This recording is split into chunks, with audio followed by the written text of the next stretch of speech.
What's good, everybody? What's good? Happy 2024. What's good, bro? What's good, good people? Yo, it's the 94 Feet Podcast. I'm here with my brother, Keith. What's good? Yo, and we signed to a one-day contract. You know what I'm saying? A one-day contract on the 94 Feet Podcast, man. This is my guy, Chris. What up, everybody? What's good? I'm happy to be here. Thank y'all for signing me to that one-day contract. I'm coming off the bench like Lou Williams. I'll be Lou Will for a day. What's up? Listen, man, Lou I know Williams. he retired, but Lou Williams is highly regarded as one of the best six men that ever played the game, man. Nice. So, you know what I'm saying? You a step over Lou in my book. Let's But, go. you know, Chris in the building with us, and who knows? Perhaps he might get another contract if things don't change around here. I would love that. I'm out of this. I'm out of this. I ain't say nothing. No, for real. Shout out to our brother Zeke, who is out of the building today. Hope to have him back next week. Happy New Year, everybody. How was the New Year, man? How was the New Year, my brothers? I mean, we only 7 days in. 7 days in. Well, how did you bring the New Year in, man? How's it treating you so far? New Year is a new year. You know what I mean? Mm-hmm. New goals. It's time to get started. A lot of milestones this year to achieve. We got 68 days left. No, 366 this year. We got 366. It's a leap year. this is a leap year. That's what I was trying to figure out. Was it a leap year or not? Yeah. But yeah, we got 359 days left. That's it, man. 359 days to go. Yeah, Let's do it, good people. Yeah. 94 Feet Nation, thanks for sticking with us on our road to 100, y'all. Can you believe it? We've been doing this now going on. This is our 4th year doing this. We'll celebrate episode 100 in several weeks, and we're going to do some stuff a little later in the year. Nothing big just yet, but keep a watch. Let's talk basketball. Go ahead. But who'd ever thought, man? I know, right? We'd be doing this 4 years. I mean, how many times have each of us quit? I mean, how many times have we quit? How many times have we called an audible? How many times have we said, you know what? You take the lead. You be the point guard. Listen, man, let the record show. I don't mind playing shooting guard. I don't need to be in charge. I'm just saying. I like being the superstar. Well, I'm a superstar on the team. Well, as long as you're the number 2 superstar, like LeBron is to MJ, right? As long as here we you're go. that superstar. Yeah, in your books. Let's get into it. Listen, y'all, it has been a crazy couple weeks in basketball. The NBA injury report is ridiculous right now, but we're going to go ahead and get started with the injury report. Go ahead, Keith. All right, let's run down the injury report, starting with the Atlanta Hawks. DeAndre Hunter, right knee inflammation. He'll be reevaluated in 2 weeks. Can't really say much about that because, you know, the Hawks is on a kind of a slump right now. So, I mean, I guess some rest will help a brother out. The Celtics, Chris Snaps Porzingis, right eye irritation day to day. You know, that's lightweight for Porzingis right there. You know, the Nets, Ben Simmons out, back injury. Back to Ben, you know. Reevaluated in 2 weeks. The Bulls, Alex Caruso, neck injury day to day. And the neck ain't nothing to play with, man. The Cavs, Darius Garland, jaw injury, out. I wonder how long he's gonna be out. I think January 11th he's But reevaluated. Okay. When he's just dealing with an eye injury where he had like a bad eye injury not too long ago. Give me the line. Wasn't that last year? Was that last year? Yeah, Towards the he end of the got year? popped in the eye, and he was out sometime last year. Man, let me get some significant injuries. Evan Mobley, knee surgery on his left knee, will be reevaluated in 6 to 8 weeks. And that's a hopeful. That's a hopeful, right? An apple 6 to 8 weeks is like minimum. And that's a knee surgery, bro. Yeah. Like that is a knee surgery, not a wrist, not even a hand or finger. We're talking about your knee, the part of your body that you probably use most for the NBA. Yep. He'll be I mean, I guess that trade ain't gonna go through no time soon. Then Well, that's that young nucleus the Cavs have with Darius Garland and Evan Mobley. Both of them are out, but they still maintain it. I heard they had on the market. Garrett. I mean, not Garrett. What's the big man? Garrett. Yeah. Jared Jack. Jared Jack. Jared Jack. Jackson. Jackson. Jack. Okay. Jared Jackson. Yeah, not Jared Jack. He was, Jared I heard he Jack was on the Wait, trade block. Jaren Jackson? Jared Jackson was on. Really? He was on the trade block, Oh. but I'm pretty sure they're gonna take that off the offer off the table. Well, because you got to remember, man, and not to get too off topic, Yeah. Cleveland. No, you're good. No, that's what we do here. All right. The first 20 minutes, we never pay attention. Usually, we start the show arguing, talking about sneakers or something. But it's a new year. We're trying to do some.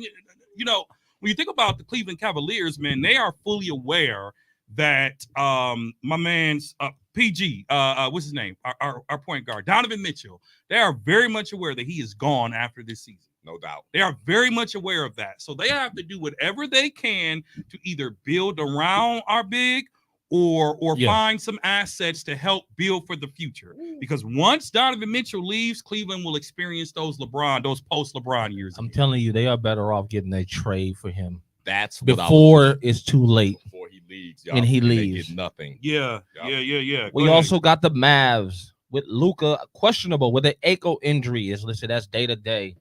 The Mavs are without 6 other players due to injuries. Think about that. That's half their roster.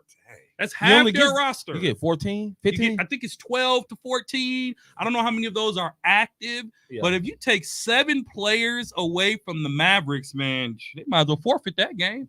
They might be on the brinks of tanking this season with that type of stuff going on. Keep up. The Warriors are without Chris Paul, per usual. Jonathan Kuminga and Gary Payton III, per usual. Chris Paul, it just got announced right before we came in. He's going to be out about 6 to 8 weeks himself. Well, what?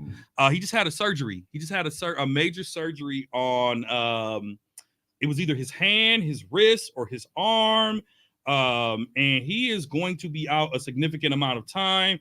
And he has a fracture in his left hand, so he has surgery. So he is going to be out for, I believe they said, 6 to 8 weeks as well. So Chris Paul, man. But the Warriors, we'll talk about it later. We don't. It's tank time. It's tank time for quite a few teams, to be honest. The Rockets, Dylan Brooks, torso injury. How do you get that in basketball? I don't want to judge, but how do you get a torso injury in basketball? Going up for a rebound?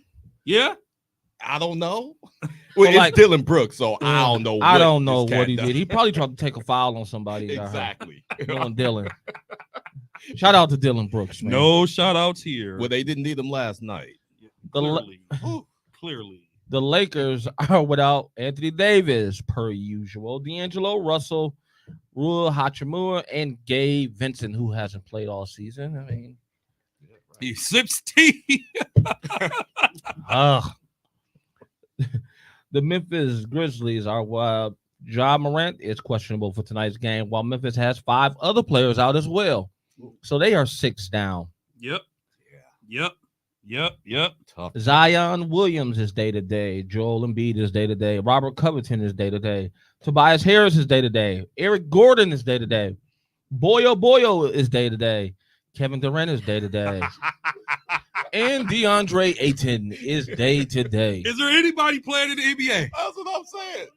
Does anybody want to show up? Does anybody want to? Do they get PTO?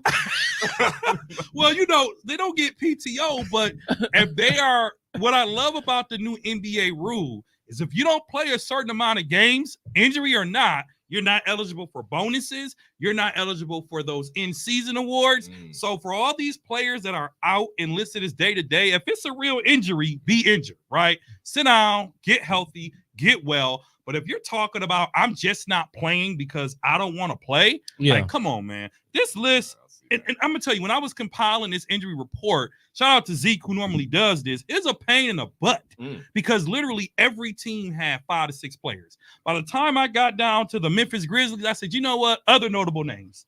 Because we would have been 20 minutes on a freaking injury report. The NBA, as much money as they make, and I know we don't like to use the word bums, NBA got a lot of bums, bro. Because I look at the names like, who? What's your favorite line? Who? Andre, who? Like, bruh. I didn't even know Boyo even get minutes. Boyo. In fact, Shaq has been making an argument that he's just as good as Victor Wembanyama. Oh, I think I saw that. Shaq has been making an argument that I he's saw just as that, good. and I said that. They just saying he's in the wrong situation. He's in the wrong situation, and he doesn't have the hype. Yep. He doesn't have the hype. And He for doesn't those have- of he you has- all that don't know, we're talking about Manute Bowles, the late Manute Bowles' son. Yes. So, Man, well, let's dive into. Because I watched the highlights of him, and Mhm, their game is very similar. mhm. And people keep saying I've never seen a 7-footer do what Nama is doing. I watched some of Boya things after I seen Shaq's interview, and he's doing the exact same things. Yeah, He was actually a little bit more athletic, if you ask me, when it came down to his abilities. He just was on some rough teams and in the wrong place, wrong time. yeah, Is how I put it. yeah. That really does it. When you're in a bad situation, or not, I don't even know if I want to say bad situation. When you're in a situation that does not help you grow, Yeah. you're not going to shine. People are not going to really see how you are and see what you can do. So once you hit that area, you get on that team that, may run, you may be a runner, that running team, and you can really show what you have. That's when people start seeing. So yeah, I agree with that. Bol, I think he's pretty nice. Yeah. Listen, When Nama got the hype though. he got the hype, but he also got the He's talent. nice with it too. He got the talent, man. Yeah. He made Giannis look like a baby. Okay, listen. No. Save Listen. it for Bucks talk. Let's call it what it is. He had several highlights on Giannis. All right. Made him look like a baby, postered him, and crossed him twice. You got to give him credit. It happened. It happened. We watched it. We seen it. Giannis even sung the man's praises. But let's save that for Bucks talk. It's shoot around time. I can't wait for Bucks talk. Ooh. Shoot around.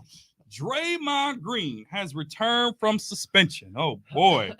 Do we think Draymond has served enough time, or is the NBA playing around early with his return? Now, for everyone that doesn't know, Draymond has had terrible behavior.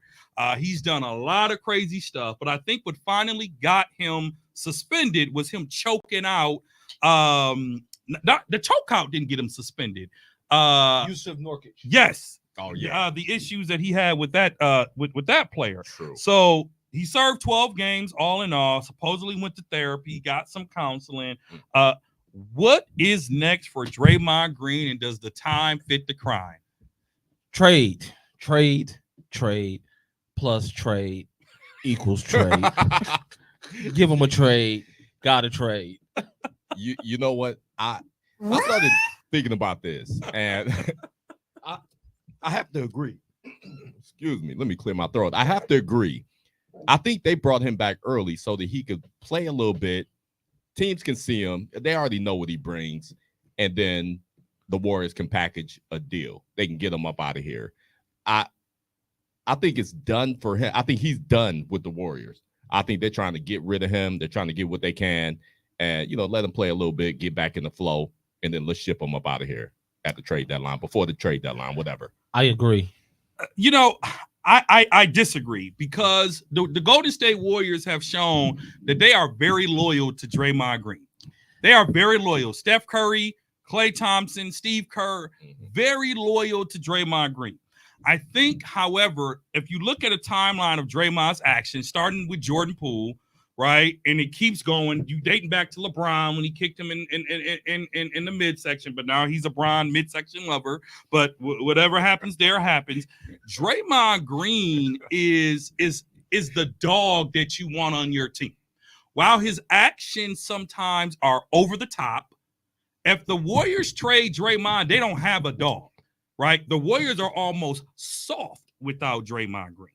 So I don't know that the Golden State Warriors plan on trading Draymond, but what I will say, a 12-game suspension for assault, right? For assault of multiple players, and Ja Morant got 25 for carrying a gun, in which he probably had the right to do. Don't get me wrong. I still think it was a dumb thing to do. Yeah. His punishment certainly fit the crime. But to bring a person back 12 games and say you're resurrected, you're healed, we believe you now, we know that you're a changed man, it takes life cycles of therapy sometimes for people to change, right? It takes life cycles for you to understand. Other than him missing a paycheck, we're going to really have to watch a couple of these games to see if it's a true Draymond. But that's where I go to the fact of what Chris said. Like, they're going to trade him. They only brought him back so they can get him off the books and get that money back. They already know his actions should be automatic done for the season because he's done it for so long. I mean, Draymond got a history, boy. That brother got a history of putting his hands on people like no other. And I think the Warriors are done with him. Mhm. I think the Warriors dynasty is done with. I think the Warriors have realized it is time to move on and bring in something else new. Draymond and Wiggins are on their way out the door. And Wiggins' problem is he hasn't psychologically got over whatever that event that happened off the court With his wife? personally. Yeah. Whatever had happened in that situation, he ain't been the same since. So I got a feeling that Wiggins is on his way out and Draymond is on his way out and Clay won't return next year. And they're going to build some more players in to play around Steph in that young core that they got. So if Draymond's behavior doesn't change, what happens next? We're not just talking the Warriors, NBA. I'm of the opinion that the NBA, although they only gave him a pat on the hand with this 12 game, Draymond's behavior is on ban level. Ban. Like, if this behavior continues and he doesn't approve, I can see the NBA showing him the door. But that's why the Warriors are the only team that could take that gamble to let him play a few games and prove itself so that they can bring him back, so that they can trade him. Because other than that, what do you need him for? Yeah. Because, I mean, he's not going to make that big of a difference where they're going to win that many more games. Yeah. The Warriors suck today. They suck tomorrow. And they're going to suck next week. The Warriors are – that's how they do LeBron. So that's right. So get off my second favorite team. You don't have to take it there. But I'm just saying now Steph is feeling the raft of playing with a bunch of scrubs or a bunch of players who are just role players, and you don't have that core like they had. They're wearing Steph out. Steph looked exhausted at the end of games. It is time, to bring in some younger, more active players. Draymond is older too. So it's time for like the Kumingas and the little young guard they got. I can't think of his name at the moment. Left-handed. Yeah. He's pretty decent too. So with that said, though, there's also reports coming out, since we're talking Warriors, that a lot of them are upset with Steve Kerr with the minutes. They are upset with the minutes that they're getting. So, we talked about Golden State dynasty being over. When do they say, okay, Steve, it worked while it worked, but now it's time for you to move on? So is Steve Kerr the problem in Golden State, or is it talent? Is Steve Kerr the problem? I mean, have you all heard the rumors, the reports about the players are being upset?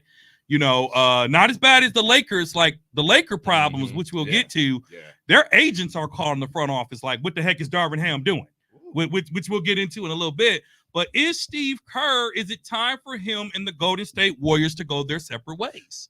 Go ahead, Chris. I think so. All right, really quickly, I don't want to go too far back, but Dre, you just mentioned every team needs a dog. Yeah, to all my Pitt fans, I love you. I love Pitts, but when it starts to get Pitt level and, you can't control the Pitt, what do? I'm not saying in this situation, you got to you might have to get rid of Draymond. I think band level. I think next, if he gets traded or if he comes back and does whatever again, he'll get a year, I think, and they'll stick with that year. And then after that, they'll reevaluate some things, I think, and then the ban comes. Now, moving over to Steve Kerr, I think Steve Kerr, I don't know, does he really coach? I think that was some of the things, like he doesn't coach, he sits back. He has a lot of great things to say after the games. I think it's time for something new, fresh blood. He has that, he think he's Phil Jackson mentality, where he can sit there long enough and it'll correct itself. But he doesn't have that ability now that he doesn't have the talent that he had for the last 6-7 years. So now, healthy KD, you know what I'm saying? Clay, healthy Draymond, young Clay, young Dre, young Steph. You know what I'm saying? Younger, KD. You know what I'm saying? Young KD, because KD was there 4 years ago. 4 years. 4 years ago is a big difference in a career. Yeah. Well, one of the things I think about Steve Kerr, man, if you even look at, sometimes arrogance is a downfall of a person, right? We grew up in church and we're taught pride brings a man down low. I think Steve Kerr has spent too much time on the sidelines being the popular coach or the coach with swag, right? Because you saw Andre Iguodala coaching on the sidelines, right? You saw Steph in his player's ear. So as long as Steph Curry is there, Steve Kerr is untouchable. I personally believe that. I don't know that. I don't want to say that Steve Kerr has lost the locker room, because if Steve Kerr was a black coach, let's take it there, and we're not a racist podcast. We love everybody. But if Steve Kerr, let me not even say a black coach, if Steve Kerr was any other coach and that Jordan Poole footage would have leaked, what have they said? He lost the locker room. We're firing the coach because the coach let that happen. Steve Kerr took no control in that. None. No ownership in that. If that was Adrian Griffin, what would happen? Oh, he'd been out of there. Quickly. He'd been out of there. How fast would he have been out of there? Probably an hour after it leaked. You know what I'm saying? That's what I'm saying. It's half an hour. That's what I'm saying. If that was Adrian Griffin, how fast would Adrian Griffin have been out of that organization? That's what I'm saying. Quick. And so Steve Kerr does not take ownership of some of the actions of his players, and because we would have been all over Griff. He lost the locker room. Yeah. Griffin got to go. Like, Griff fought Terry Stotts. So they say. Luckily, there's no footage out there. Luckily, there's no footage. But the rumor mill say him and Terry Stott got into it because Terry Stott called over the players. The coach called for a huddle, but Terry Stott stayed back to talk to some of the veteran players, and Griffin felt disrespected that you're not respecting me as a head coach. So they got into some words, and that's what caused the breakup.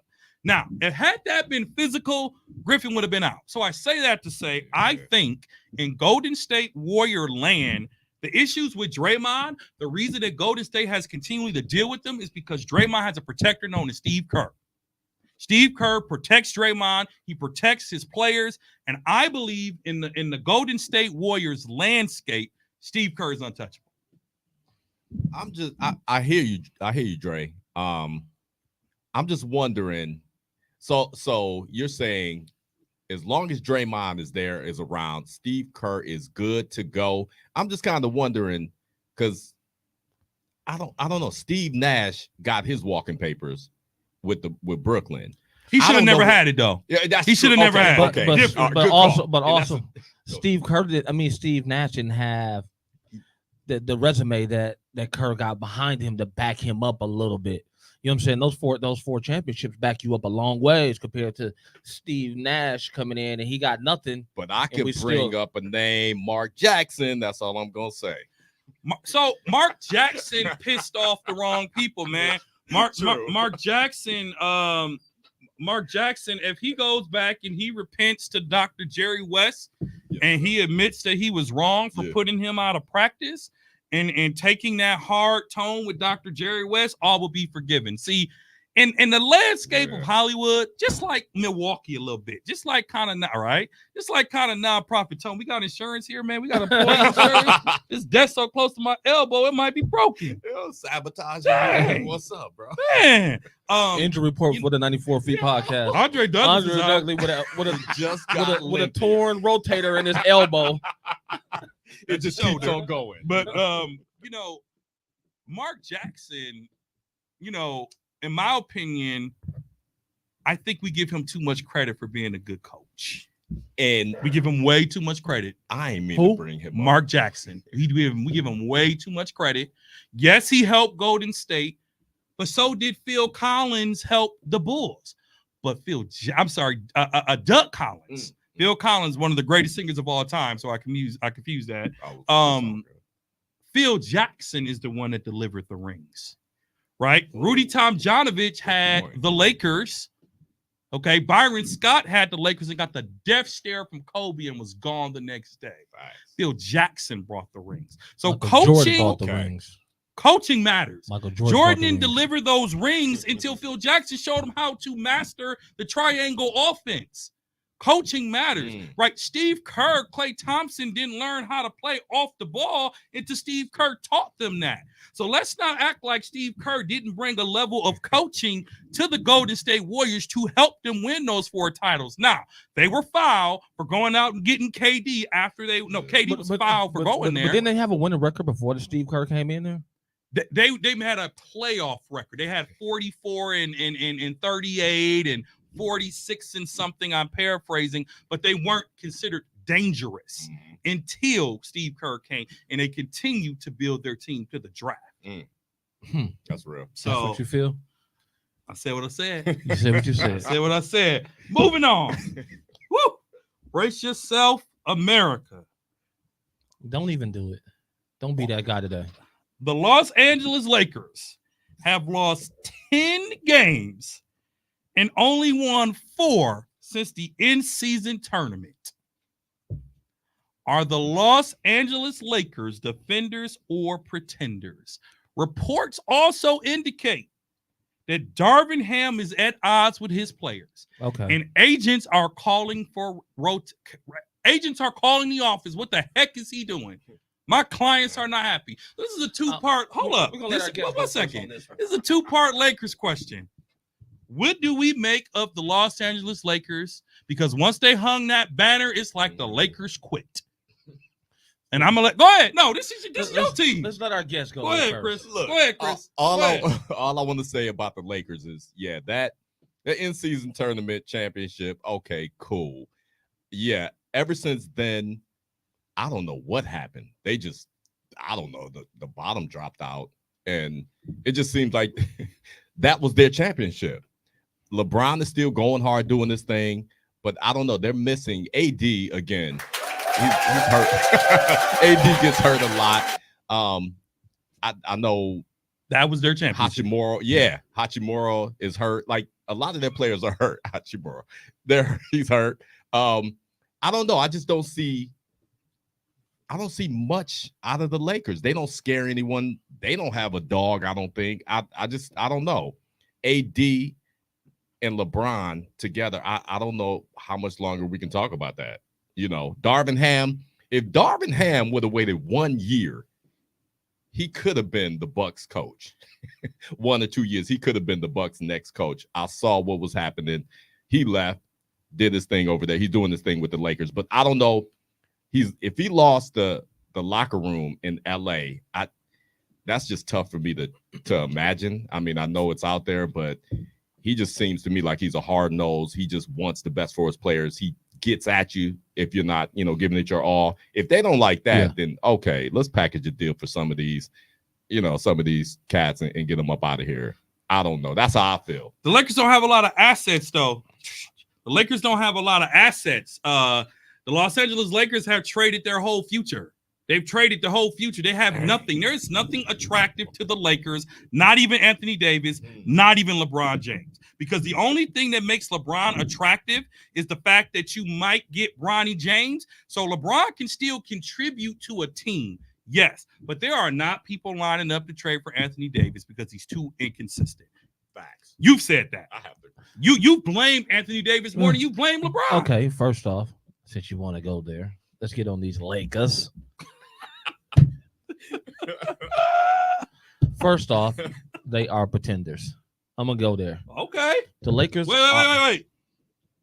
On record, Kesey said what? The Lakers are pretenders.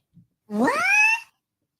LeBron and AD have been pretty consistent this year. They have not missed a lot of games this year. So you cannot blame them this year, and I'm not going to blame them this year. Go ahead, Chris. Go ahead, man. Light him up, man. They got Light him up. They got a lot of players.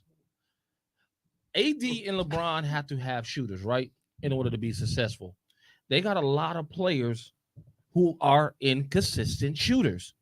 That is where their woes come in. So now you got he playing 28 minutes, but he only scored 2 points. I'm sitting on the bench, and I can't get those minutes.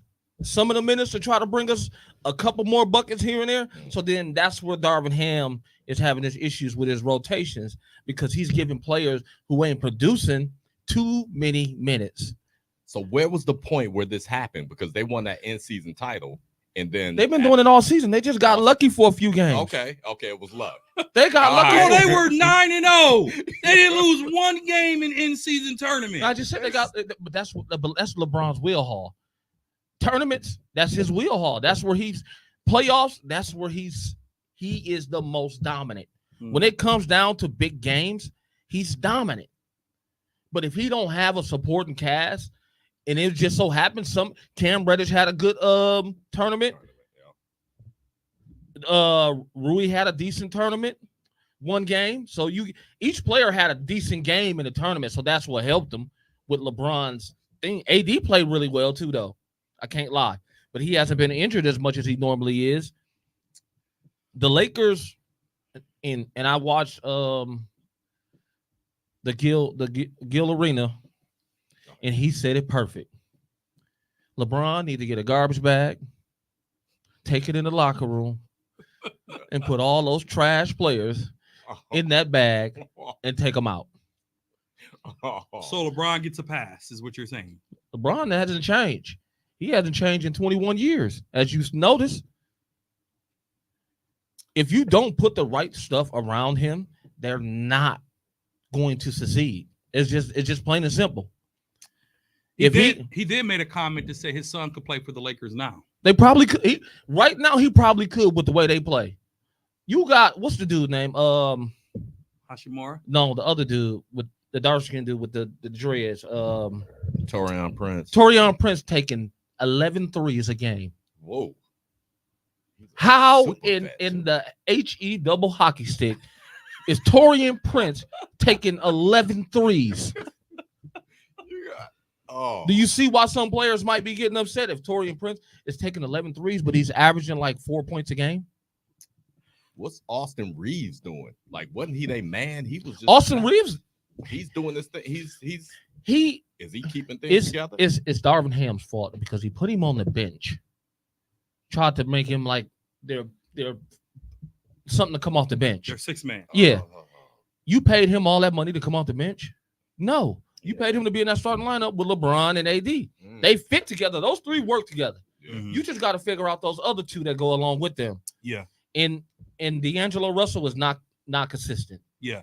Oh, well, he's the most untradeable player in the NBA right now, in my opinion, with star status, right? He's the most untradeable player in the NBA besides maybe Draymond and James Harden. But the Los Angeles Lakers, But if you can find a trade for James, you can find a trade for Russell. I'm gonna be honest with you. To me, the Lakers were only after winning the in-season tournament. They celebrated like it was a title. Yeah, they did. They brought in champagne. Yeah. They raised the banner. The first one. I get it. I was okay with it until they went lost 10 games after that to some bums, to some scrubs. The Los Angeles Lakers, not only are they pretenders, they are barely a play-in team. There is no one right now of the top 6 in the Western Conference that I have the Lakers beating in a 7-game series. They can't beat Minnesota in a 7-game series. They will. Minnesota's too quick. No. They're too fast. Yeah. Not with those two bigs. Minnesota's too They're quick. not fast. I said what I said. Okay. The Oklahoma City Thunder They'll would beat them. dog the Lakers. Yeah. The Nuggets have already done it.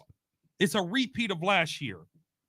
The Clippers, hit or miss. That might be the best matchup for the Lakers. The Kings have already shown that they can own the Lakers. And Dallas might be hit or miss. Right now, the Lakers have fallen out of play-in tournament. We're getting ready to hit the half-season mark. And the Lakers have to compete to try to even get in play-in now. Because if you're losing games consistently to teams you should beat, what is that going to happen when you start playing contending teams? The Bucks, the Nuggets, right? The Suns, the Clippers. So right now, the Los Angeles Lakers, to me, they let that team just do whatever they wanted to do. They celebrated way too early, and now they're feeling the faults of this. And so the Los Angeles Lakers, not only are they pretenders, they better step up so they can become a playoff team. But let's get this straight though before you count them all the way out. I didn't count them all the way out. I'm just saying, before you count them all the way out, they didn't lose to some scrubs. They lost to a Memphis Grizzlies with a hot Ja Morant. 2-25, but go ahead. They lost. It's facts. But since Ja came back, they ain't been on that losing streak. He's one player. But go ahead. Ja Morant is a lot, dude. To deal I with. get it. They lost to the Heat. They're not horrible. Jimmy Butler didn't play. Mm. Next. They lost to the Pelicans. Bums. No, the Pelicans are not bums. Okay. What are they standings right now? They're 6. Zion Williams has been in and out. But okay. I don't mind that one. They lost to the T-Wolves. Okay. But you said they can beat them. They only lost by 2. A loss is a loss. A loss is a loss. Okay. They beat the Hornets before that team they're supposed to beat. Yep. Oh, They lost to the Celtics the game before that. Yep. The team they're supposed to lose to. Christmas. Yep. They beat the Thunder. Okay. They lost to the T-Wolves. Okay. yeah. Twice now. Yeah. Okay. So Just to say they ain't lost to some real live people they shouldn't be losing to, and they not getting blown out. They just ain't closing out games. Mm-hmm. Can't hit shots. Mm-hmm. So that's what it boils down to. It's time. That trade deadline is too close. It's time for people to start making moves. But what does go ahead, Chris? No, I was just gonna say, Dre, didn't you say that they have no trade assets None. at all? None. So what do they do? Like None. if they don't start with, I can't see. I don't know if I can see LeBron. I mean, it's happened before, but not making the playoffs, just looking this bad. The whole team just being down and out. They looked at that bad last year, remember? Didn't they make the playoffs though? Didn't they? Because they made a late season run after they had the trade before the trade deadline. See. Then okay. But with no trade assets, that might not happen this year. It's not going to. You know? It's not going to. The Lakers don't have a first-round draft pick until what? What was it? Like 2029 or something like that because they traded for Russell Westbrook or some other stupid stuff. Oh, You know, the Lakers don't have a first-round draft pick for years, I don't believe. Someone have to fact-check me. See if you watching. Drop in the chat when the Lakers' next first-round draft pick is. But let me tell you something. 2029. Is that it? No, 2027. Bruh. That's 4 years away. that's still a ways. That's 4 years away. And LeBron, you're not trading him. Let's be for real. And Anthony Davis, you're not trading him. D'Angelo Russell is not a trade asset. Sure, he's tradable, though. He's not an asset, though. No one's calling the Lakers about D'Angelo Russell. Okay, the Lakers are calling teams about D'Angelo Russell. Hey, do you want Russell? Do you want Russell? Russell makes $18 million and puts up, what is it with people with the last name Russell and putting up bricks? Because that is what D'Angelo Russell does. He puts up bricks. He was solid for the start of the season. I don't know what happened. Yeah. He has always been inconsistent. Even when playing with Minnesota, he has always put up bricks. But that's why they brought in Gabe Vincent, and he hasn't even played. That's why the Lakers got rid of him the first time to attract LeBron because he was putting up bricks. And he came back to the Lakers, and now he's putting up more bricks. If you look at his shooting percentage, it is god awful. The Los Angeles Lakers have no trade assets. They do. Who? Reeves. He's How- valuable. Very valuable. Austin Reeves. He's valuable. Go ahead, Chris. I was gonna say, but why would you trade him? Because he could be like the future. I mean, I know. He's a nice role You know, starter. He's he a nice is. role starter. What do you think He's they not can get a for him? franchise No, he's not. tag. No, No. not at all. What do you think they can get for him? I mean, I You know can get something decent Yeah. for Reeves. that can get you. If you put going. Reeves and Russell in a deal, you can get a nice deal. Okay, Or you put Max Christie Christie, and young guy. Russell in a deal because he's young Yeah, and he got a lot of potential. yeah. So the Lakers have a couple trade options. It's just a point of which direction do you want to go as LA? Max Christie, no relation, reminds me of Doug Christie for some reason. I don't know. I don't know. I'm just that's just off the record. I don't know why I Is he said related it. to him? No, I think I looked it up and it said that no, it's no relation. But yeah, he kind of reminds me of that bigger guard, 6'5", and just just does a few things here and there. So let me ask you this. What do we make of players being at odds with Darvin Ham and agents calling the front office allegedly to complain about Darvin Ham? Is that overstepping the line? Is that going too far? Or is Darvin Ham screwing up the Lakers franchise that much? Because I make no mistakes about it. Darvin Ham is no Steve Kerr. That's true. Darvin Ham is no Greg Popovich. And one call from LeBron. What did David Gruber say? One call, that's all. One call from LeBron, the Darvin Ham experience is over. And don't let these be clutch sports players. I don't know if I don't know who the agent are, but don't let these be Team LeBron players calling the front office. What do we make of players now basically tattletaling and going above the coach's head, going to the front office? What do you make of that? That's been going on for a while. This ain't that first rodeo. Is Darvin wrong here? Do the Lakers need to make a coaching change? Is he part of the problem? Is he part of the problem when the Lakers are 4-10 or 4-14 over the last couple weeks? Is he part of the problem? Has he lost the locker room? Has he lost the ability to lead the Lakers? All of these role players that can't shoot is the problem.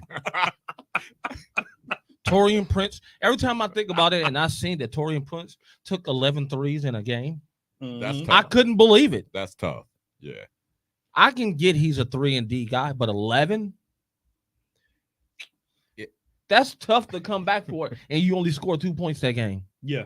Go ahead, bro. I will have to say that. How far are we from that in season tournament? How far are we from that?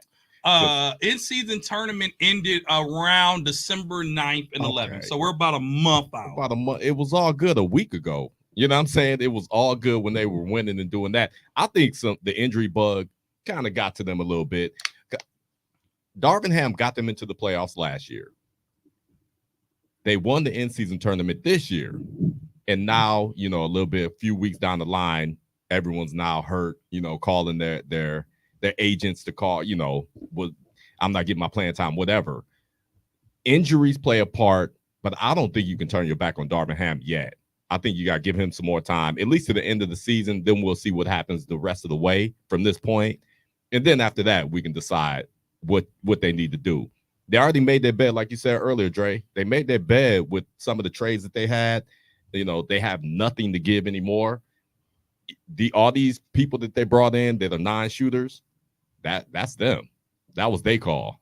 So I think you stick with Darvin Ham. I think he's a good coach from what I've seen when he was here with the Bucks, assistant coach and stuff like that. But, maybe it is him, but I think you need to give him some more time. Yeah, I don't like that players, and I've always said this on this podcast for the past 4 years. Players get an escape, coaches get a pat on their hand, and they're out the door, right? They're always held to a higher standard, and I get it.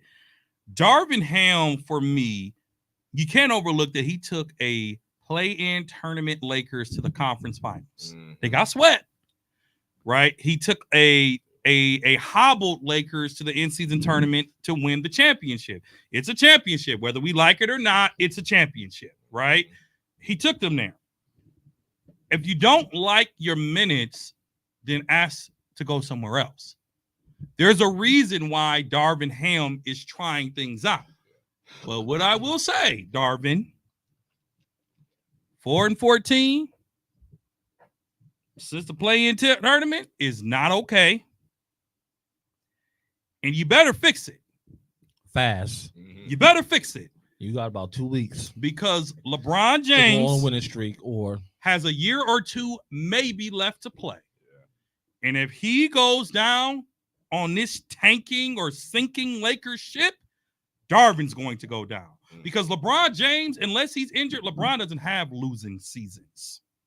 He doesn't have losing seasons. He has championship seasons. He has finals appearances. He has conference finals appearances. And you're losing games, and players are starting to complain about minutes that they can't talk to you. That is the first sign of a lost locker room. When your agents are calling. but you know why that is? I don't. Darvin Ham don't play no games, y'all. No, he doesn't. He is like the Tasmanian devil. He will tear stuff off the walls. I'm just going to say it like that. And I can feel that you can be intimidated by a coach who has a dominant personality like Darvin Ham. Yeah. You wouldn't feel comfortable going to ask for some minutes because you don't know what outcome going to be. Yeah. Because Darvin Ham ain't going to take no mess. Yeah. At the same time. Yeah. But at the same time, Darvin Ham got to do something about this rotation. Yeah. It's It's bad. off. It's bad. It's horrible. It's bad. It's almost like watching a G League team. Yeah. The Lakers are horrible to watch, especially if LeBron is not playing. Right. The Lakers are horrible to watch. And Lakers have old money, right? They have old fans. The old Laker money ain't gonna stand for that. Mm-mm. Jenny Buss has already made a statement that they stand behind Darvin Ham, that she's standing behind him. But we've also heard Mike Dunleavy say Jordan Poole's a part of this team, and he was out the door, 2 days later? So it's good for now, but Darvin better change it. He better change it quickly. Trade rumors are going crazy right now. One of the biggest names on the market is Pascal Siakam. The two teams that are most interested are the Detroit Pistons and the Indiana Pacers. What is his trade value and which team needs him most? Who would you like to see him traded to? First of all, I admit, I didn't know his value was that high. I did not know Siakam. People were breaking the bank for Pascal Siakam. What is his trade value? You know why he's so high? He's 6'10". He can handle the ball. Yeah. He's an elite defender. And if you really need him to, he can score. True. What's his season stats, man? Pull up his season stats. Chris, what you think, man, about Siakam and his value and which team? You know what? I like Siakam. I think that the Golden State Warriors, if they get him to go with Steph, to go with Clay, I think you can. I mean, I would try to get. I'm gonna stay on it. I would try to get Draymond up out of here for Siakam. Draymond maybe, and what we say earlier, Wiggins. You know what? I don't know. I don't know if that can happen, but should we try that? But I would like to see him with the Warriors. Yeah, I would like him to see him with Steph. Yeah, and Clay. So he wasn't linked to the Warriors yet, but he could be. That's a good analogy. When I looked it up, right now the Kings were the number one team, but they dropped out because they said Toronto wants too much. I'm for him. So now it's the Pacers and the Pistons. So for me, no one wants to go to the Pistons right now. No. You send that man to Detroit, you would kill his career. Who? Siakam. You would kill his career. If you send him where? To Detroit. Yeah, he's done. You that means he's on his way out the door. Yeah, he retired. Could you see what happened to what's-it-called when he went there? Who's that? Blake. Oh, man. Oh, my man. Good call. Yeah. Think about it. Siakam was. Blake still had a couple years left in him, but he went to Detroit and wrote him off. Yeah. That's it. Wrote him off. That's it. So if you want to kill the man's career, then you send him to Detroit. The Detroit Pistons are 3-32. Yeah. Right? 3-32, already eliminated from playoff contention. Wow. Already. Like, NBA never does it that early. They're already eliminated from playoff contention. Tough time. They're not, but they're at 0.86, bro. Come on. So Pascal is averaging 22, 6, and 5. Yeah. Them some decent numbers. Yeah. I like him with the with the Indiana Pacers. I'm gonna tell you right now, I said at the beginning of the season, and I'm eating my words now. I said, ain't nobody worried about the Indiana Pacers. If you add Siakam to the Pacers are a problem. That would be heavy. Yeah. The Pacers are already a problem. I can admit to it now. Halliburton is a problem. He's a pest, but he's a problem. But who are you giving up for Pascal? If I'm the Pacers, when you look at right now that you are having a good run, that you are beating one of the favorites to go to the NBA Finals, and you're not just beating them, you're beating them in a dynamic fashion. Yeah. You build now and you give up some of those future assets. Gotcha. Right. So if I'm the Pacers, I would look at some draft picks. I would look at some of those role players that are not like super valuable to your team, but adding Siakam to Indiana, I believe would make them a favorite in the Eastern Conference. But you got to give up something to get him, because he ain't gonna just said that. But you got to give up something, not give up a little something. You got to give up something. Yeah. So who are you going to give up if you're the Pacers? Is the question.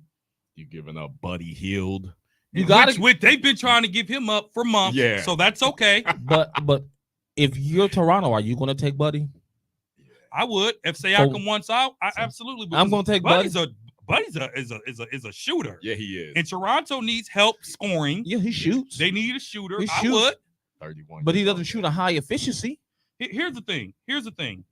If you're going to lose Siakam anyway, You have to try to get something before you get nothing, right? You have to try to get something. And so if you think about who the Pacers trade assets are, obviously it's not Halliburton, right? He is their superstar. He is the future. He is their Reggie Miller of the 90s. He is their guy. And in order to keep him happy and to keep him not considering other teams, you have to look at bringing a piece in. So you can look at another name that's on the table, and people may not like it, but if I'm the Pacers, I'm adding Miles Turner. Miles Turner and Buddy Hield, give me Siakam and give me a future draft pick, and we call it even. And we call it even. Because who would you rather have playing next to Halliburton, Miles Turner or Siakam?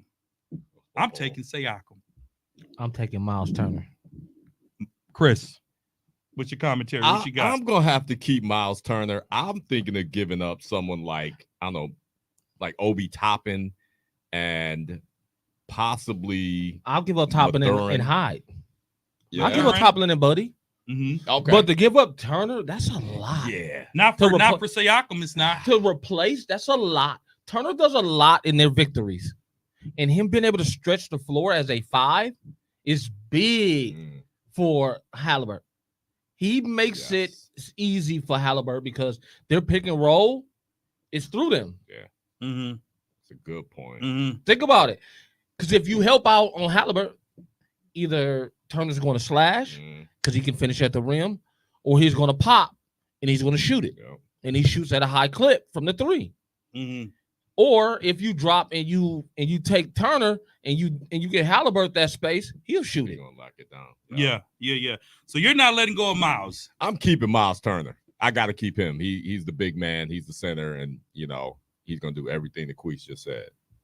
So, but if you think about adding Siakam, and you get rid, okay, say they pulled it off, and you have Siakam, you have Turner and Halliburton.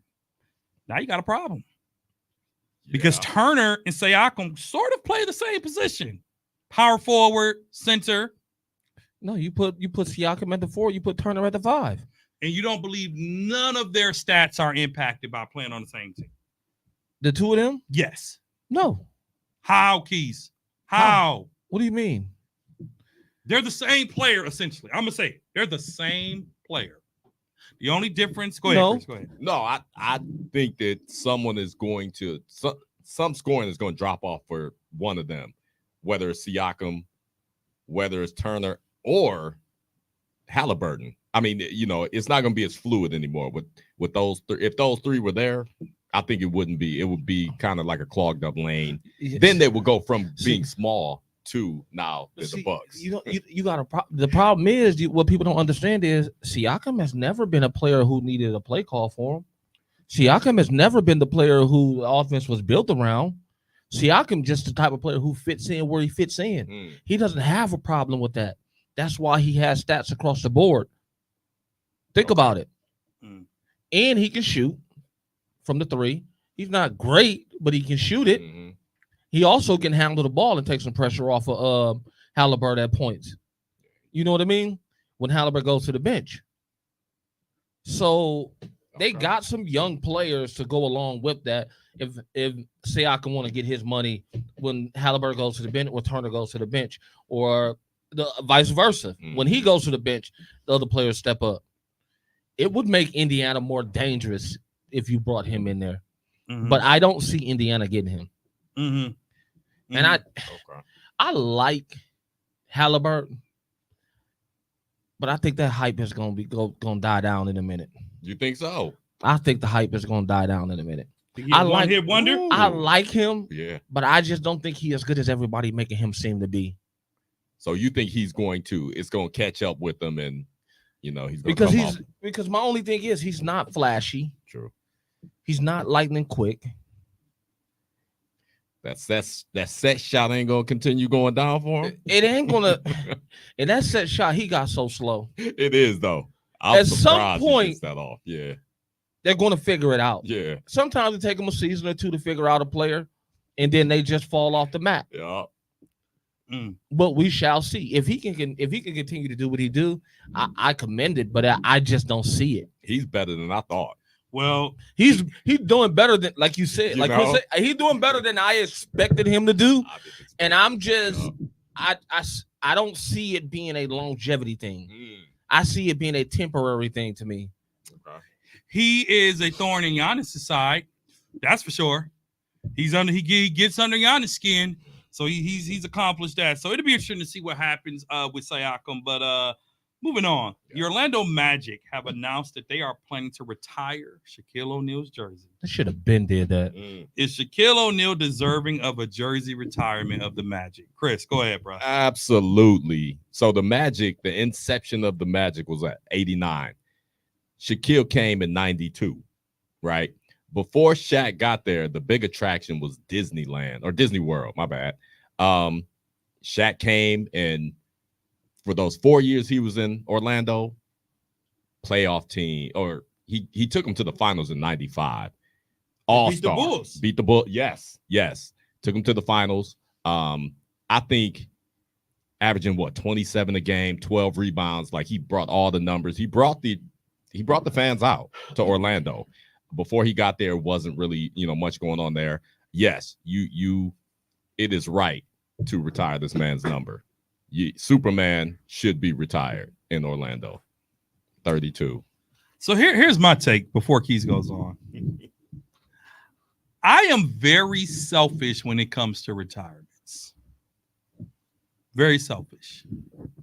We had a debate on this show asking about Ray Allen's retirement in Milwaukee. I said the Bucks owe him nothing. He did nothing for us. He didn't win a title. He had 3-point contests. We almost went to the finals, but we didn't win anything. We won some games. Okay. No one's ever sat down, man. Do you remember that game Ray Allen shot the 3 and took us to the finals to face Philly? But they do say, do you remember when Ray Allen hit the 3 to help Miami Heat win the championship? The Orlando Magic owe Shaquille O'Neal nothing. They should not retire that jersey. However, I see why they are. He's deserving. But if they didn't do it, people shouldn't be upset about it because he left. He left them hanging. Y'all know that's my punchline. I hate when people leave people hanging. He left them hanging. I remember, I ain't going to say it because it's a small world, but I remember someone in the business world left me hanging and came back and thought everything was going to be okay. I'm like, oh, we'll show love. You know what I'm saying? We'll dap up. But no, you left me hanging. I'm not going back. You know what I'm saying? Same with the Orlando Magic. He left them hanging. He went to LA. He saw the bright lights, the bright stars, and he killed in LA. So they retired his number. Miami should do it if they haven't done it. But I don't necessarily think Orlando has to do it because let's not act like we're always talking about teams here. Orlando at the time had one of the best all-around teams in the NBA. They had Nick Anderson, right? They had Anthony Hardaway, right? They had Scott Skiles on his latter years, right? They had Dennis Scott. Man, Orlando had a roster. Shaq did change the game. So from a business standpoint, you'd be a fool for not to retire his jersey because everybody else is going to do it, right? But Orlando owes him nothing. They do. Why? Why, Kesey? Because before Shaq came there, nobody cared about Orlando Mm. besides to go to Disney World. Come on. You wouldn't even, Orlando wouldn't even be on your top destination for vacation spots until Shaq came there and became a dominant presence. So therefore, you automatically owe him just off of that in itself. You know how many tickets he sold for the arena? You know how much money he made for that organization? Mm. The Orlando Magic jersey right now is a throwback because of Shaq. Otherwise, outside of Shaq, who throwback jersey do you want that played for Orlando? Anthony Hardaway. The player that they say never lived up to the hype. He didn't. Injury. He didn't. Injury. But he was after still a injury. baller when he was Okay, playing. He was a baller, right? But Shaq was dominant. He was a force to be reckoned with. He changed the game of basketball because of his size and his abilities. The greatest big man that ever played the game. But do you really think after 4 years he deserves a retirement? After only giving that team 4 years? If Dame Lillard doesn't win a title here and Dame has what, 2 years left on his contract? If Dame doesn't win a title here and he only stays here 2 years, do we retire his jersey? It's different. How? It's different. How? Come on, man. No, It's- give me a it's reason. So much How? different. For one, how long have the Bucks been around? Years. Years. Many years. The Magic were in, they were around for 3 years before Shaq came.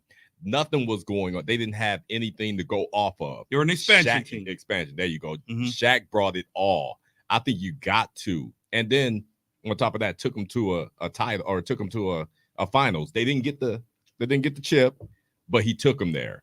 They had a great team. I think you have got to definitely retire that number. think about it. Dame, no. Think no. of it like this. Who's more, before you answer, who's more valuable? Who was more valuable to your Orlando Magic? Dwight Howard or Shaquille O'Neal? Think before you answer. Who was more valuable? Who gave that team more? Shaq. Lies. Shaq. Because listen to this. Go ahead, Chris. Go ahead, jump in. I was gonna say That's what we do here. Go ahead. Okay. If you hear something stupid, go ahead and jump in. What more did Dwight do than Shaq did? Because they both took their teams to the finals. Didn't Dwight take them to the finals? And And the didn't conference get- Lakers. Yeah. He went to the conference finals. He went to No, the they went NBA to the- Finals and lost to the lost to Lakers. the Oh, did he? He had a Lost to the squad too. Lakers. Rashard, he had Rashard Lewis. and them Lewis. now. He had Jameer Nelson. They had a squad too. Yeah. I think Shaq. Come on. Cause Dwight did. just think of it like this, Dre. Without Shaq, they coming in as an expansion team. They had already had 3 bad seasons, right?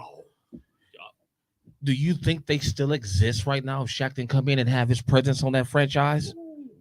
Because they'd be gone like Seattle is right now.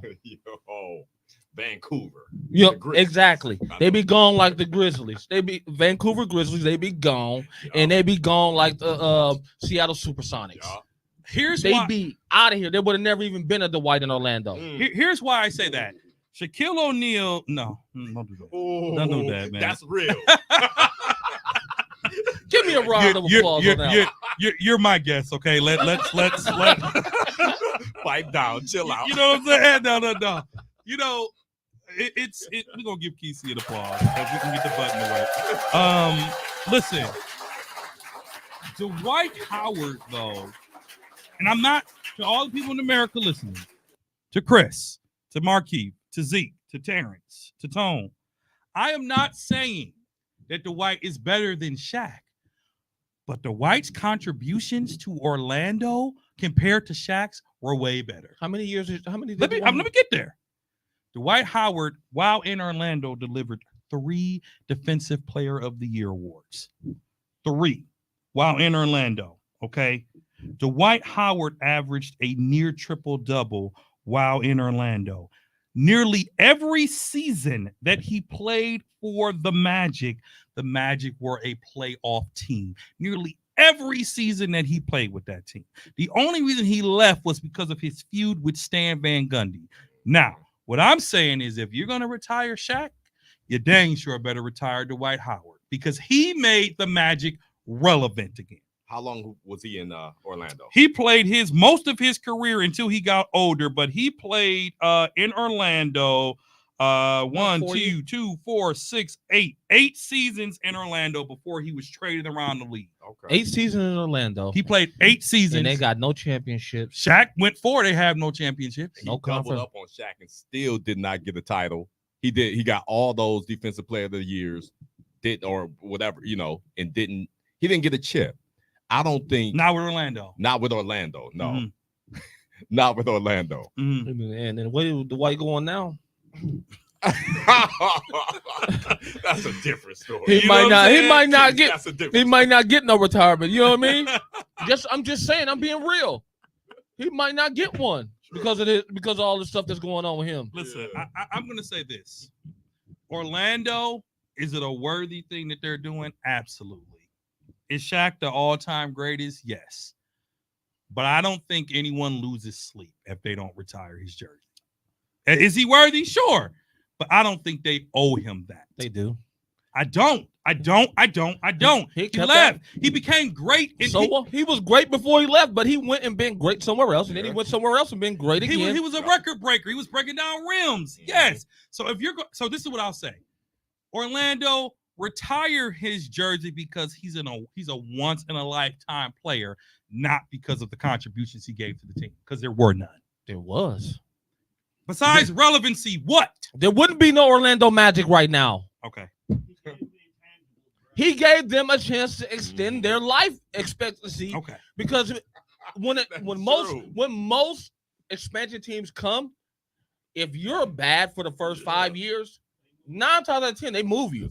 Oh yeah. Yeah. Look, how many cities have the Grizzlies been to, bro? You know what I'm saying? The only expansion team that has worked, I think, for the past couple of years has been Toronto. Yeah. Right. And Vegas will work because it'll have LeBron's money. But you know, I'm not downplaying what Shaq has done for Orlando. It's take it like this. It's in that same boat like Oklahoma City with KD. Without KD, that team would have lost its franchise without those key players. Good point. You get what I'm saying? Good point. Mm-hmm. Like Oklahoma City, because Seattle lost out and they became Oklahoma City, right? Mhm. Yeah. Without KD, Oklahoma City would have been done. They would have been done. They'd have been finished. Without Shaq, Orlando would have been finished. Without Vince Carter, No Toronto. no Toronto. Tracy McGrady. Yeah, I get that. You know what I'm saying? I get Like, there's certain players who do certain things for a franchise and save them. Shaq saved them. Mhm. Well, you know, loyalty means a lot to me. And I just don't think Shaq was loyal. He wasn't loyal to Orlando. Just like Ray Allen wasn't loyal to us. Okay, while you over there talking, just like Carmelo wasn't loyal to the Knicks. Okay? Just like Phil Jackson wasn't loyal to the Knicks. Right? Just no, because you over there on pay-per-view giving your commentary. You know what I'm saying? Talk about the Knicks. The Knicks. How about the Knicks were good?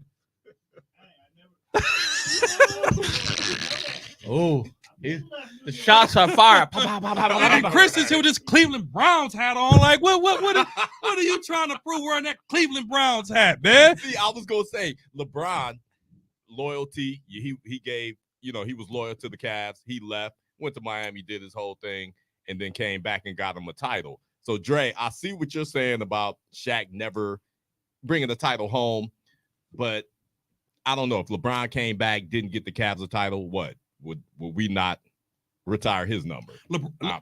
LeBron. I think the difference is LeBron didn't give 4. LeBron he gave the gave way Cavs more. 8 seasons. Facts. And Dwight did too. We're not talking about the White. I'm just saying. He's talking about Shaq. I know. I'm just saying. You talking about Dwight gave? I'm saying you saying Dwight. What No, Dwight? your Let me- argument is on the wrong scale. I'm just saying. Think about you saying Dwight did 8 years. LeBron did 8 years, and they were in the final 7 of them. 6. You talking about Dwight did That's something in because 8 years? right. You know He why? got to the finals one time. You know why Dwight couldn't get to the finals? Because of the LeBron stopper. The LeBron stopper. But anyway, man, let's get into Bucks talk before we wrap it up. And here's one that I'm really interested in, because we're all hometown guys. Are the Indiana Pacers the Milwaukee Bucks kryptonite? The Pacers are 4-1 versus the Bucks this season, including in-season tournament. If they were the matchup with the Bucks in the playoffs, could they beat them? Could they beat the Bucks in a No. playoff series? No. First, answer the first part of the question. Are the Pacers the Bucks kryptonite? Go ahead, Chris. You said you got a lot to say on this. All right. You're our guest. We'll let you go first. Are they? See, they're the Bucks kryptonite until the Bucks decide that they want to play small, like the Pacers. If they continue wheeling out Brook Lopez and Chris Middleton, Did you say will? because that's how I feel. They play pretty slow and they can't keep up with the Pacers. I think for now, until they do something different. All right, let me go back. I didn't want the Bucks, and this might not be popular opinion, but I did not want the Bucks to re-sign Chris Middleton or Brook Lopez. I think it was time for a change from last year. Yeah, you play a certain way, you end up losing or no, you gain Dame Lillard, you lose Drew. So you know, we know what happens there. You gain some scoring, but you lose some defense. The big guy, Brook, to me, he just plays slow. He's a good player. He can shoot from the outside. He can defend. I just think they need to change. Chris, he's hurt a lot. And I just think he's slow on defense. But until they do something about that, yeah, the Pacers are their kryptonite. I said what I said, like Dre. Wait. Oh my. Now, see, I usually don't like to agree with our I guests said when it comes to my Bucks. But when you get to talking about trades that I should have happened a long time ago, and I've been saying this for how many seasons straight now? 3? I've been saying Chris Middleton should have been on the trading block 2 seasons ago and got somebody younger that can do exactly what he do. But is the Bucks kryptonite? No. I think the Bucks are allowing them to do what they want to do, just so when playoff time come, they can't figure them out. It's a strategy because it's almost inevitable. You're gonna have to see them some point in the playoffs. True. And playoff Giannis is different from regular season Giannis. Mm-hmm. Playoff Chris is different from regular season Chris. And we all know Big Shot Dame is gonna step up to another level when the playoffs come. So I think the Bucks are kind of like testing things out when it comes to Indiana because they feel like they in a area right now where they can do that. And it might, because we do have problems with younger teams. Yeah. And we can go younger if we really needed to, but the Bucks like to stick with what they stick with until they really have to. That's real. But like you said, this season, if we don't win, if Chris is on that roster next year, it is going to be a big problem for the Bucks. Yeah. And they won't be able to get rid of him then. I'm going to say this. I'm going to say this because y'all know me. I am probably the most objective Bucks fan that y'all probably know.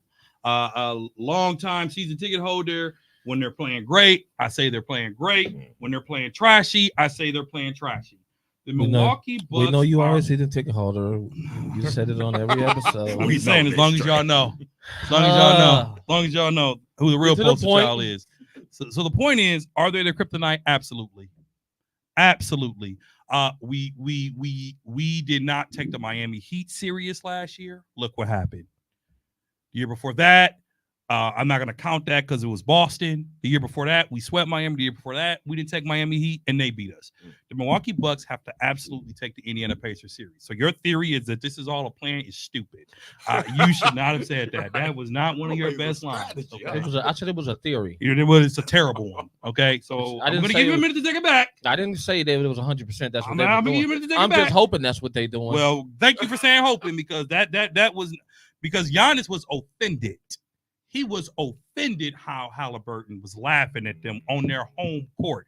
He was offended how Halliburton posterized him multiple times. The Bucks as an organization are starting to even question the equipment manager's role in all these losing games. Giannis said it starts with the equipment manager. Maybe he's not washing our clothes well enough. Now, obviously, that's shut up. No, he didn't. Yes, he did. Yes, he did. Obviously, that's probably sarcasm. But the Milwaukee Bucks better not sleep on the Indiana Pacers because they're showing that they can't beat them. Okay, it is what it is. I didn't do it. The records did. Yeah. Okay, right now, as it stands, the Milwaukee Bucks cannot beat the Indiana Pacers. And here's what I see. It's a matchup problem. It's a matchup problem, right? You put Halliburton on Giannis, fine. But Miles Turner, Brook can't keep up with him. Right? You know what I'm saying? The Indiana Pacers. Actually, he can. Miles Turner is not really that. I'm telling you, the problem is that young dude they got. I can never think of his name. Benedict. Benedict Mathurin. Yeah. Benedict Mathurin. He's nice. He is a problem for the Bucks. I don't know what it is when he plays the Bucks. He is a matchup problem because if you go small, he outpowers the smalls. If you go big, he he's quicker than the bigs. Mhm. So he's the problem in our matchup, along with Halliburton having good games at the same time. It's rough, Mhm. and it's like they want to beat the Bucks. Yeah, They want to just play. bring it. Everybody Yeah. want to play their hardest against the Bucks. That's it. When you play Giannis, you want to play your hardest. When you play LeBron, you want to play your hardest. When you play KD, you're going to play your hardest. Yeah. These young But teams- in a Yeah. series, Yeah. that's a lot different, a lot tougher because the game slows down. And that goes for everybody. That run and gun doesn't happen in the playoffs like that, like Indiana's doing and beating us during the regular season. All I'm saying is we're a worse off defensive team.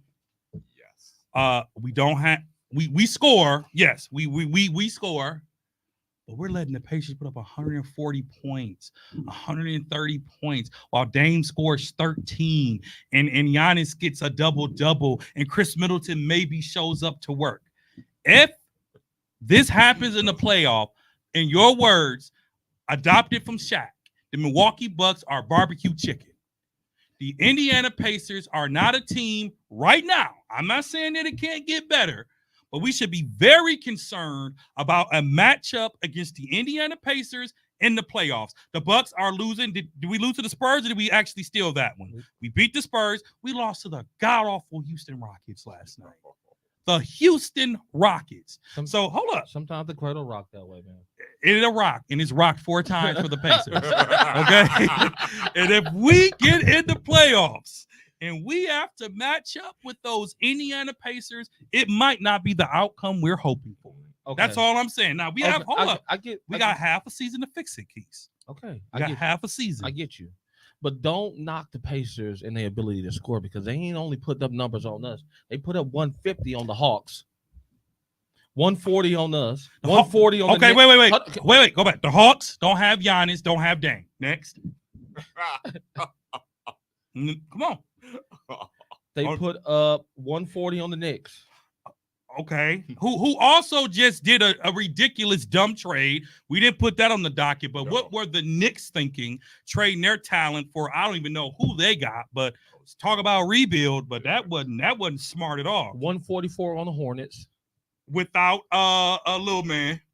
130. Little man with the fine Instagram chick. LaMelo Ball. Yeah. God's still working on me. I'm still 130 on the Clippers. Okay. 100. So you're proving my point. Because if Giannis doesn't show up and Middleton has an off night or Dame has an off night, you know they good for an off night every 3 or 4 games or so. Yep. In the NBA playoffs, if the Bucks don't fix the woes that they're struggling with, whatever that is, the Indiana Pacers will mess around and eliminate the Bucks from the playoffs. They are absolutely our put kryptonite. 144 up on the Heat too this season. They are absolutely our kryptonite. So I take back what I said at the beginning of the season. I said, and I'm sure my boy Zeke has a voice memo somewhere. I said no one was afraid of the Indiana Pacers. No one's going to take them serious. And now I stand corrected. Didn't I say that about the in-season? You did. You were the only one at the table. No, I think you and I agreed that no one is going to take them serious. I think Zeke was the one that was like, what? Y'all crazy. No, I said that. Go back and listen, Keith. You know, if you said it, I would tell you said it. You agree with me. I said Indiana and the Lakers, remember? In the finals? No, I said Indiana and Boston. the Lakers, and I said the Lakers would have lost to what you call it. Who did they play? I don't remember, but we both were on the same train. I didn't say the Pacers. Bucks. I knew the Bucks wouldn't win in the in-season tournament. No. We were both. You picked Indiana and Sacramento. Yes, Indiana. Indiana I said those two Sacramento. young teams you're gonna have to watch out for. Yeah. Okay. Yeah. That's what I said. Yeah. So here's another controversial one, and we'll wrap up in a few with this. Is this Milwaukee Bucks team a team we trust to win a title in 2024? Chris. From what I've been watching, no. I mean, I know we still have. Whoa. Yeah. Yeah. I know we still have some time. Like, it's still some time. All right. Let me put no asterisk. Because there's still a lot of time left for them to get it together. But I don't see the Bucks playing defense. I don't know what it is, but the defense is just not there. And yeah, we can all, blame it on Drew being gone. But they're not showing up on defense. And then have you all seen, like, Dre, you just kind of mentioned it, but they go on these laws where they miss shots. Like it even happened in the in-season tournament against the Pacers. They start missing shots, and you can't get a bucket. Giannis will go and do his Euro step, and then miss it off the backboard. The team, the opponent to get it, go down, score. They'll come back. Chris will miss a three. They'll get a rebound, pass it out to Connaughton. He'll miss a three. Like they'll go through these laws where they cannot get a bucket at all. So I don't know right now. I don't know if I trust them to win another title this year. Right now. Now, again, they can get it together. I don't know if they're looking to, make a trade or anything, bring someone in here that can knock down some shots. They got Dame, yeah, but right now, asterisk, no, I don't trust them to win it. Asterisk. Kesey, what do you think? Do we trust this team to win a title in 2024? I trust them. And the only reason I say that is because even with our record that we have, we still number 2 in the West. I'm saying, like, even with our record, we would still be number 2 in the West. Either way it go, we would be number 2 in the East or number 2 in the West. And when the Bucks are number 1, is when we flop in the playoffs. Because the first time was Boston, and the second time was Miami. We were number 1. We don't need to be number 1. We need to lose some games to humble us a little bit before the playoffs come. So there's some arrogance there in the Bucks, you're saying? Yeah. Okay. The arrogance of, like, you think, like, every game you're going to come out and shoot that many damn threes and win games. It's not going to be that all the time. So the Bucks got to figure out a way. Well, they know how to do it. They just don't do it often enough. Yeah. And Adrian Griffin has to coach. Yeah. Adrian Griffin has to do better. He has to put his foot down and tell them stop shooting all those threes, because that is the biggest issue with the Bucks when they lose. They shoot horrible from the 3 and they lose. And that is not how to win games. The Bucks are shooting 30 to 43s a game. Yeah. We were at a game. I was just going to say, think about that game we was at, and they were shooting 12% from 12% from, and they kept shooting. No one took the ball in. No one went in for the layups. No one took the twos. They kept shooting. For the Milwaukee Bucks, what I'm going to say is I absolutely think I've already spoken on the Pacers being the kryptonite. They are absolutely the kryptonite. Tony, you can come on over. We're about to wrap up. They are absolutely the kryptonite. Adrian Griffin needs to coach better. So this is not just on the players. Okay, Adrian Griffin has to coach better. I don't see a coach. I see an apprentice out there that's struggling to gain the attention of his team. That's struggling to gain the attention of the talent that he's coaching. Bobby Portis is going off on him in the locker room. Players on the bench are not even respecting the calls that he's making. So Adrian Griffin needs to figure out what the heck the Bucks need to do. The general manager, Brian Windhorst, whoever our GM is, he needs to say, okay, this rotation, this Dame experience, as great as it is, we need another piece here. We got to have a shooter. Brook Lopez, I like Brook, but I do start to see the windedness. I'm starting to see it now.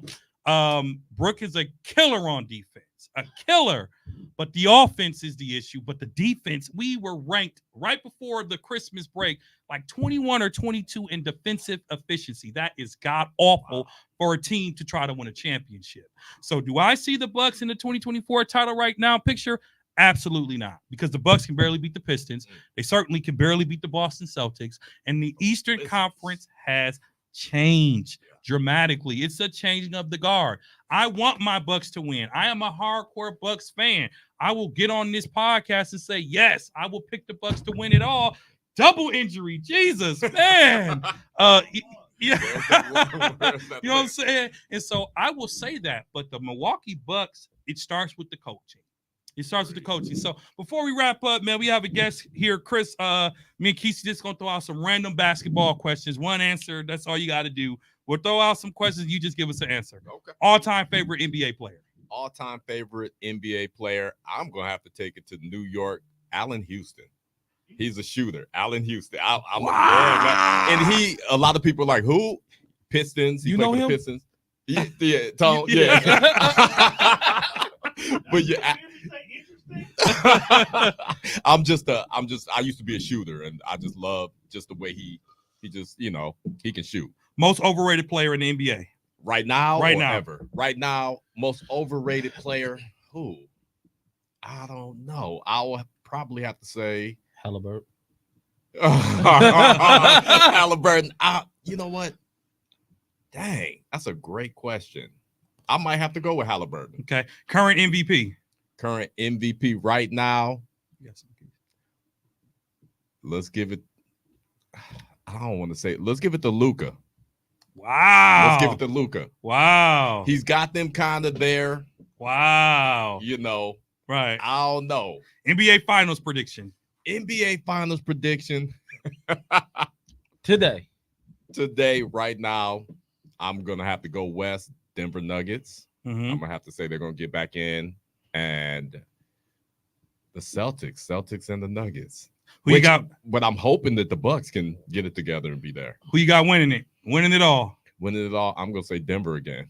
Okay. Give us your all-time starting five. Shooting guard. Shooting guard, all time. Shooting guard, you got to go with Michael Jordan. Point guard. Point guard, Steph. Hey. I Small gotta go with Steph. Hey. Small forward. Small forward. Ooh. I might have to take it, but no, I can't go with him. Small forward. Was Kevin Durant a small forward? Or was he power? He can play both. He Not- can play both. Not Kevin Durant. Kevin Garnett. Kevin Garnett was power. Power. Power. All right, I'll go with Durant as small forward. Okay. Power. Power forward. I might have to go. Dang, y'all getting me. Let's go with Kevin Garnett. Okay. Center. Shaq. Okay. Top three of all time. Top three. Top three of all time Kareem Abdul-Jabbar, as number one. number one. Okay.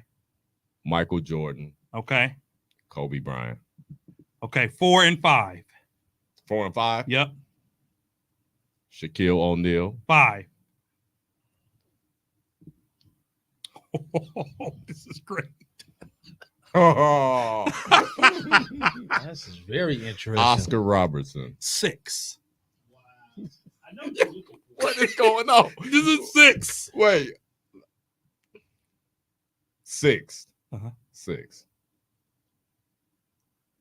Of all time. Yes. Giannis. 7. He know what he's doing. I know. He baiting you so- in. so He I'm baiting- not baiting. He baiting you in I'm to not see baiting. how. He So baiting we're you in to wrapping see up. how far down LeBron is We're on gonna your wrap. list. Is LeBron in your top 10? He's in my top 10. Okay, but he's not in his top 7. And on that note, this has been another episode of the 94 Feet Podcast. Oh no, you ain't. Come on. I'd like to thank my brother. I got one for you. I'm not good. with James Harden or Dwayne Wade. James Harden or Dwayne Wade. Come on, D-Wade. D-Wade. D-Wade. He took James Harden over Dwayne Wade. Really? Not me. Oh. Our big brother. Okay. Zeke. So listen, man. Well, Chris, thanks for being with us today, man. It was a blast having you with us, man. This has been another episode of the 94 Feet Podcast. I'd like to thank my brother Keith, It was another good one. Appreciate our guest here today, man. Appreciate my you, main man Chris in the building, killing it. Fellas, appreciate y'all. Thank y'all so much. I had a blast. I had so much fun. This is dope.